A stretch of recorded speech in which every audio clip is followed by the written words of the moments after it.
తమిళ hero Vijay స్థాపించిన TVK రీసెంట్గా జరిగిన సార్వత్రిక ఎన్నికల్లో ఘన విజయం సాధించిన సంగతి తెలిసిందే. ఒంటరిగా ఎన్నికల బరిలోకి దిగి 5 దశాబ్దాల నుండి తమిళ రాష్ట్రాన్ని ఏలుతున్న ద్రవిడ పార్టీల కంచుకోటలు బదలగొట్టి ముఖ్యమంత్రి కాబోతుండడం అనేది సాధారణమైన విషయం కాదు. అయితే ప్రభుత్వ ఏర్పాటుకి విజయ్కు మ్యాజిక్ ఫిగర్ 118 సీట్లు అవసరముండగా ఆయనకు కేవలం 114 స్థానాలు మాత్రమే దక్కాయి.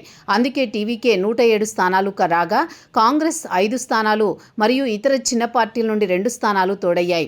గవర్నర్ 118 సీట్లు ఉంటేనే ప్రభుత్వ ఏర్పాటుకు అనుమతిని ఇస్తామని గట్టిగా చెప్పడంతో విజయ్ ప్రమాణ స్వీకారోత్సవం వాయిదా పడింది. ఇదంతా పక్కన పెడితే విజయ్ రాజకీయ పార్టీని స్థాపించడానికి ముఖ్య కారణమైన వ్యక్తి త్రిష. గత కొంతకాలంగా త్రిషతో ఆయన సహజీవనం చేస్తోన్న సంగతి తెలిసిందే. ఈ విషయాన్ని విజయ్ ఎన్నికల ముందే అధికారికంగా చెప్పకనే చెప్పారు. అయితే త్రిష కోరిక మీదనే పార్టీ పెట్టారు అని తమిళ మీడియాలో జోరుగా ప్రచారం సాగుతోన్న వేళ ఆయన పార్టీ ఎన్నికల్లో గెలవగానే ఖచ్చితంగా త్రిషికి ఉప ముఖ్యమంత్రి పదవి ఇస్తారని పెద్ద ఎత్తున ప్రచారం సాగింది. విజయ్ త్రిచి ఈస్ట్ మరియు పెరంబూరు స్థానాల నుండి పోటీ చేసి గెలవగా త్రిచి స్థానానికి ఆయన రాజీనామా చేస్తారని, ఆ తర్వాత ఆ స్థానం నుండి త్రిష పోటీ చేస్తుంది.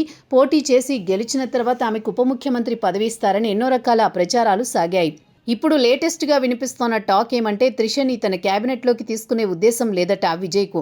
ఆమెని కేవలం పార్టీ అంతర్గత వ్యవహారాలకు మాత్రమే పరిమితం చేస్తే బాగుంటుందని, ప్రత్యక్ష రాజకీయాల్లోకి తీసుకువచ్చి ఆమెకు లేనిపోని నెగిటివిటీని తీసుకురావడం విజయ్కి ఇష్టం లేదని కోలీవుడ్ వర్గాల్లో వినిపిస్తోన్న మాట. కానీ త్రిషకి మాత్రం రాజకీయాల్లోకి రావాలని, మంత్రి పదవి చేపట్టాలని కోరిక ఉంది. కానీ విజయ్ అకస్మాత్తుగా ఇలాంటి నిర్ణయం తీసుకోవడంతో ఆమె కాస్త నిరాశకు గురైనట్లు కోలీవుడ్లో వార్తలు వినిపిస్తున్నాయి. చూడాలి మరి రాబోయే రోజుల్లో ఏం జరుగుతుందో.